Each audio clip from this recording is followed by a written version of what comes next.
Welcome to the Pastor's Academy. This is a podcast for pastors. Every week, I'll be interviewing an experienced pastor to find out the best practices, the best habits that led to success, and their aha moments. This week, however, I wanted to go first and answer just a few of the questions that I often ask other pastors. I will be answering such questions as, what was my favorite sermon illustration? And this is Easter related. Church growth tips, a couple of pastoring tips, my worst moment in ministry, my takeaways from seminary, and some of the best advice I ever received. But before we get started with answering all the questions, I wanted to share a small story that explains the whole impetus behind this podcast. Way back in the 1970s, there was a gentleman named Paul who was attending the University of Southern California. Paul was dyslexic and he had attention deficit disorder. And his grades were indicating that the normal career path was not best suited for him. So Paul decided to start his own business. He took everything he had and leveraged that to rent a few storefronts and to buy some copy machines. Paul went into the copying business. Unfortunately, however, it didn't take long to find out that things were not going as planned. He was not making the money he expected. The bills were starting to pile up, and the bill collectors were starting to call. It looked like bankruptcy was just around the corner. Paul began to kick himself. What was I thinking when I started this business? Now I'm going to lose everything. And then, what does the future hold? You know, there's nothing worse than losing your hopes, losing your dreams, losing your money, and feeling like a failure. Paul woke up from another sleepless night, walked to one of his stores, and asked one of his managers, "So, tell me something that's working for you." And the manager had some great input. So Paul took that information and then spread it to the other stores. In fact, that was his new management style. All he did was go from store to store to store, asking the manager what worked, and then telling the other stores what was going on. Things turned around. He went from near bankruptcy to making a profit, then was able to buy some new stores, start some new stores. Then he started a franchise. Then it went international. And you may have guessed by now, I'm talking about Paul Orfalea, the founder of Kinko's. He sold that franchise for $2.4 billion. I can't help but wonder what would happen if we as clergy would put aside our theological differences and our denominational differences and focus on that one mission that we all have in common, finding the lost and discipling those we found. What would happen if we as clergy would collaborate on what works best? History tells us that it will change the trajectory of our ministry. The goal of this podcast is to give you at least one golden nugget every week that you can implement into your ministry. Let's get started. The first question is, what is my favorite sermon story? Well, I like this one only because it's on a special holiday, Easter. I don't know if my other pastor friends have the same burden that I have, but when it comes to preaching on a special holiday like Easter or Christmas, you know, there's a lot of new visitors there, and they all know the story, though, so the familiarity with the story makes it difficult to really make an impactful message to them for the most part. So I just feel this burden of trying to say something new or different to get their attention so it's not too boring for them. I'm not the best of preachers, but this is the Easter story. The resurrection scripture had been read. We had some beautiful music. I approached the pulpit, and I talked about the small town, population only 5,000. And outside the town is its only tavern and bar. And in between the neighborhood where everybody lived and the bar was the town's graveyard. So it was standard practice. If somebody had been drinking too much, the bartender would just take their keys and say, "You need to walk home," requiring them to go through the graveyard. So one evening, a man was having to walk home through the graveyard, and he fell smack dab into an open, freshly dug grave. Climbed to his feet, and then continued to try to escape by jumping at the edge of the grave, clawing at it, getting his face dirty and everything. And finally, after several minutes, he noticed that there was a kind of shadow in the cast in the other side of the grave. He said, I'm just going to sit down in the dark shadow and sleep this off. Certainly, help would come in the morning. And he had just fallen asleep when a second customer from the bar fell into the same grave. And the first man just watched him as he continued to jump and scratch at the top of the grave, getting dirty as well. And finally, when he couldn't stand it any longer, the first man reached out of the shadow, grabbed the man's cuff of the pants, tugged on it twice real hard, and said, "You can't get out of here." But he did. I went on to share that story from Reader's Digest, I think, but then went on to talk about Jesus, who was able to conquer the grave and the difference that has made for all of our lives. The next question, what are some of the most important things I learned from seminary? I can think of two things that jump out the most. First, of course, is learning good exegesis. I had no idea what exegesis was before I went to seminary, but learning to get to the scriptures behind the scenes, the language that was used, why it was used, who said it, the different meanings of the words. I had no idea before going to seminary that there's at least 6 or 7 different words in Greek for sin, and each one having a different connotation. Good exegesis always makes better preaching and better application to one's life. So exegesis is huge. The second thing I learned was quite serendipitously. It was church administration class.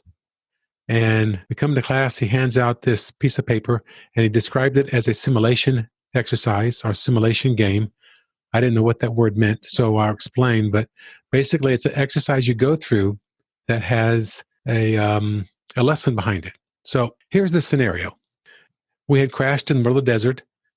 We were able to pick some things out of the plane, like 15 different items, but we had to pick 5 that we think could be most important to our survival.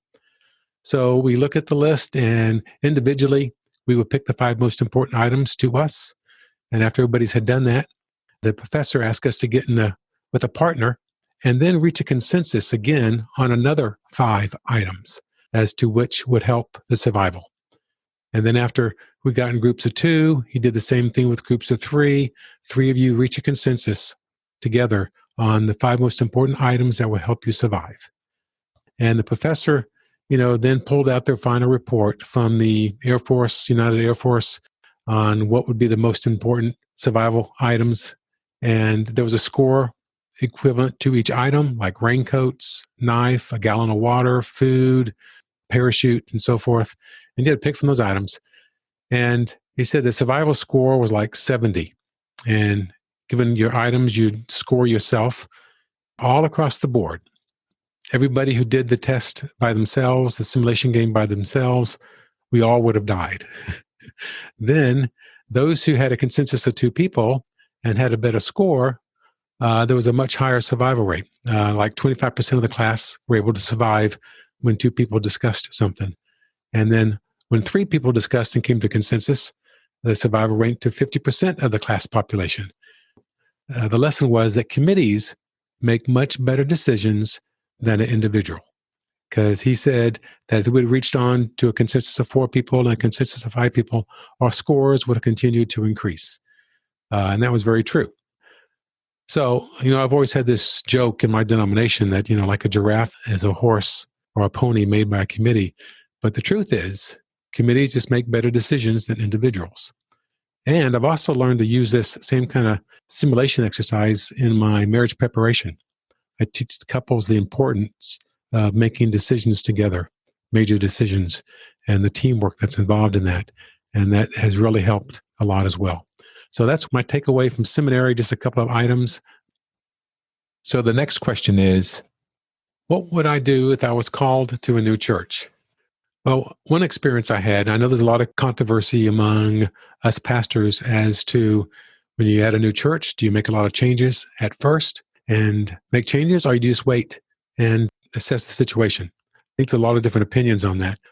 Well, I know at one church, one thing that we did immediately was start a vision campaign. Started asking questions to the congregation. What is it that you want? What have you been dreaming about the church? Where should it be in another year or 2? What is God calling us to be in this community?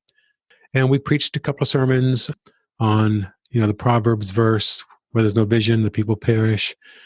And instead of handing out pledge cards, we handed out vision cards and mailed out vision cards. And we just asked each congregation member, adults and youth alike, to give us three wishes that they would like to see the church fulfill. We gathered those up and we listed them out and gave the list back out to the congregation. This is what everybody said. And what that happened was two things. First, it gave us a lot of direction in what we wanted to do as a church. And secondly, it gave the congregation a lot of buy-in into what was going to happen. Their opinions were heard, the voices were heard, and that was important to the congregation. That helped to get the congregation galvanized in what we were doing, and I hope that offers you some help as well. So the next question is, what are some good church growth habits? Two things I can think of. One is to have the worship committee design more celebrative and congregational acknowledgments during the worship service. And what I mean by this, but every single Sunday, something should be acknowledged or celebrated. Of course, there's small group leaders. Perhaps they can have a commission service once a year to acknowledge all them. Sunday school teachers, church board members, have something every Sunday where people are acknowledged. Before 9/11, perhaps acknowledge the firemen and the police officers and EMT workers. Almost every Sunday, there'll be some reason for congregation members to invite others to the church to be a participant in something like that. One thing we do every year in conjunction with Christmas and recognizing the Christ child is have a baby dedication. And I know to different denominations that means different things, but all we wanted to do is acknowledge the new babies that were born that year within our neighborhoods, within our congregation. The first year we did this, we maybe had like 5 mothers and dads with the babies up there.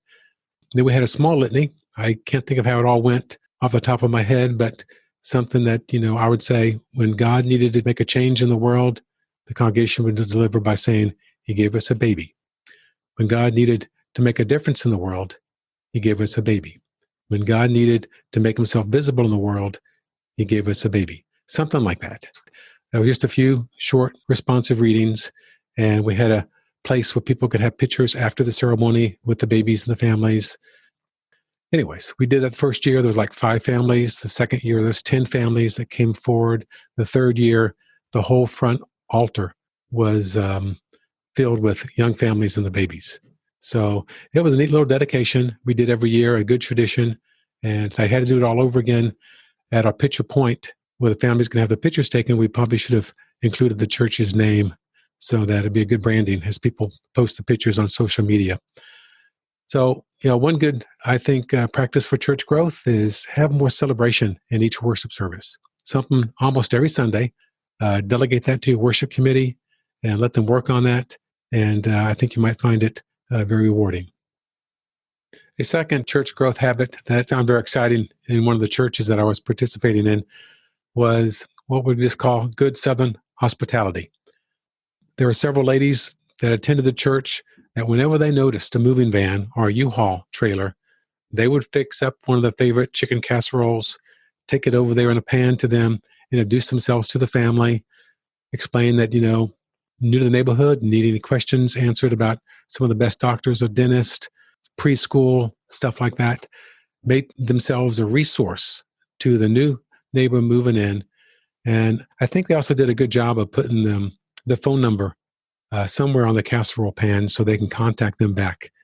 And I did not know this, but one of the things about Southern hospitality is that when you receive a casserole or a dish, you're not supposed to return it empty. So many times the new neighbor would return the casserole dish with their own favorite recipe of food, and it just builds up a relationship.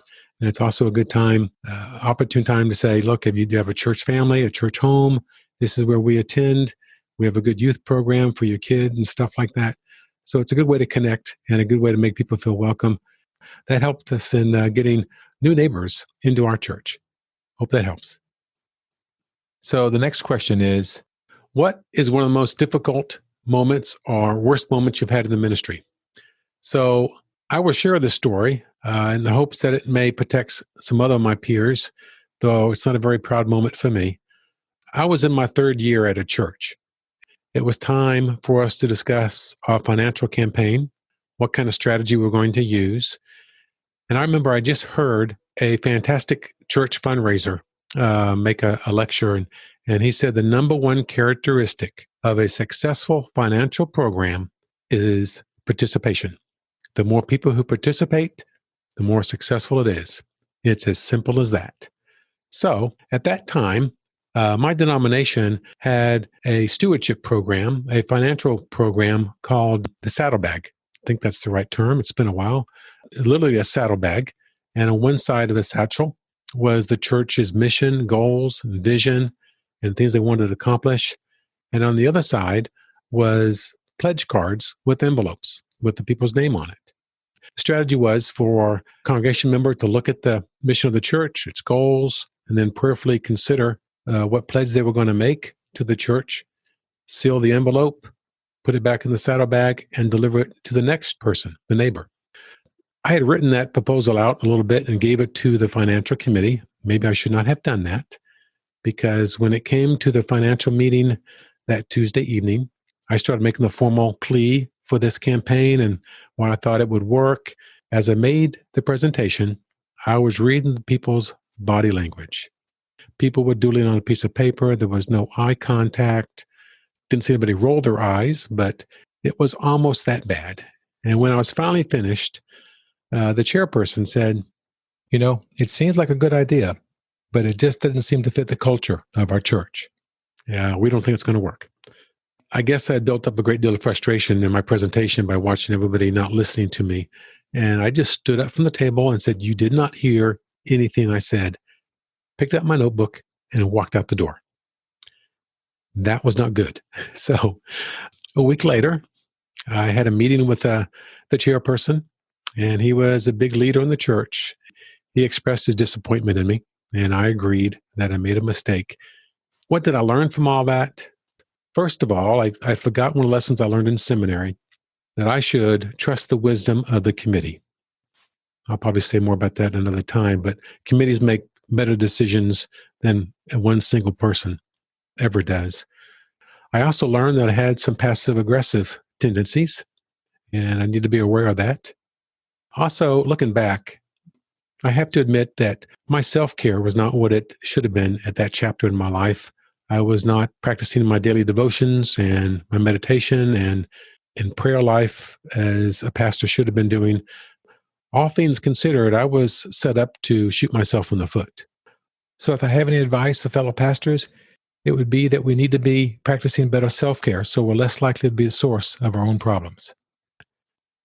So the next question is, what pastor tips can I recommend? One would be to contact your parishioners every year on their birthday. Now, most of us, we get cards from our children. Sometimes we get cards from our dentist for birthdays and from our insurance company. Other than that, some people don't get many acknowledgments for the birthday. Here's the design that has worked for me. I've had the church secretary or a volunteer chronologically list the congregation on 3x5 cards by the birthday, and a picture if possible with the cell phone. A volunteer can do this, or if you have good software for the church, you can put in the right code for that and get the answers just like that. On any given day, I might have 2 or 3 parishioners who are having a birthday. I go to my cell phone, I type in the name, and then I type in BD space, and then it automatically populates to a message. You can find this type of software system on it's called text replacement. You just type in a text and give it the initials you want, like BD for birthday, and it automatically autofills. So my message is something like, "Happy birthday. This is Pastor Kevin. I just wanted to let you know that I'll be praying for you today. I'll be praying for your health, your happiness, and the peace of knowing God's will as you follow it. Hope you have a blessed birthday, Pastor Kevin. P.S. If you have anything else I could be praying for in particular, just let me know." So it's really easy. So all I have to do is type in the parishioner's name, the phone number, of course, type BD, and it automatically populates. You can probably find out how to do this on Google, but looking for text replacement. It's on Android as well. On my iPhone, you can find it under Settings, then General, then Keyboard, and then you see text replacement. And you can type in your own text, your own message. It's very easy to contact your parishioners. I can contact 3 or 4 in just like 3 or 4 minutes. And it's a great way of making them feel important. Sometimes they contact us back with particular needs, and that's important too. Hope that helps. A couple more pastoring tips that I have learned. When I went to seminary, I got no training whatsoever about how to conduct a wedding. However, I have talked to a lot of photographers, videographers, and wedding coordinators in the meantime. And here's a couple of things that I've learned. Always have the couples hold hands. Once the bride's been presented to the groom, I have this rule of 2. The default position is they hold the 2 hands, they look at each other with 2 eyes, and the 2 of them smiling. 2 hands, 2 eyes, 2 smiles.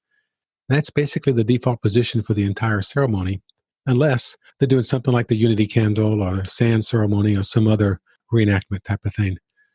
Also, when they do their own vows, I still have them hold hands. And if they don't need me to hold the microphone, I step out of the picture. It's just the 2 of them sharing the vows with each other. That's a great picture. And at the very end of the ceremony, when I do the formal pronouncement, and it ends with, "John, you may kiss your beautiful smiling bride," I once again step off to the side while they make that kiss. We as pastors do not have to be in that picture. As one photographer taught me, you'd be surprised how many couples ask us to Photoshop minister out of the picture. Our couples would appreciate it, and the photographers, if we would step to the side as they make that first kiss. That's always special. The second tip is for funerals. When you're doing a funeral for a beloved church member, a faithful church member, ask the family if you could use the person's personal Bible. It is something special to read the scriptures of hope if you can use the person's personal Bible. Sometimes you'll be surprised what you can find written in the margins of the Bible that acts as a spiritual diary for the person. And it's really kind of special when you can say, John highlighted this in his Bible, put an asterisk next to it. It's a verse of hope. And I want to share that with you today as part of his funeral message. You can use the person's Bible a great deal in helping you perform his own eulogy. Ask for a believer's Bible and see how they used it, what they highlighted, the promises they noted, and stuff like that. It will help you a lot in your eulogy for the deceased. So the next question is, what is some of the best advice I've received? Well, our church had just finished a major fundraising program for a new building as well as for the church budget. We were stretched pretty thin. It just so happened that there was a hurricane that came in through a far side of town, a tornado, there was some major damage. I forget all the details. I happened to be attending a church conference. They were stressing the importance of the pastors asking the congregation for support so they can offer more help and stuff. And I was kind of hesitant about going back to my congregation and asking for more money after what we just went through. And one of my peers gave me some good advice. He said, you do not have to protect your congregation's pocketbook. They do a good enough job themselves. And he went on to say that giving is a gift and a privilege. And it's not something that I should stand in the way of, that opportunity for the parishioners. We did offer an opportunity for giving. We did get some substantial givers, substantial fund that was raised. I always thought that was good advice. I don't have to protect the congregation from the pocketbooks. If there's a need, I need to have it expressed to the congregation. Those who feel led can provide the funds. Thank you for listening. Next week, I invite you back to the podcast and listen to Pastor Quincy Stratford. He started a church 10 years ago and now is in a building program. But it hasn't happened without a lot of hard lessons learned. Join us next week as we hear his nuggets of wisdom. Subscribe now so you don't miss another episode. See you next week.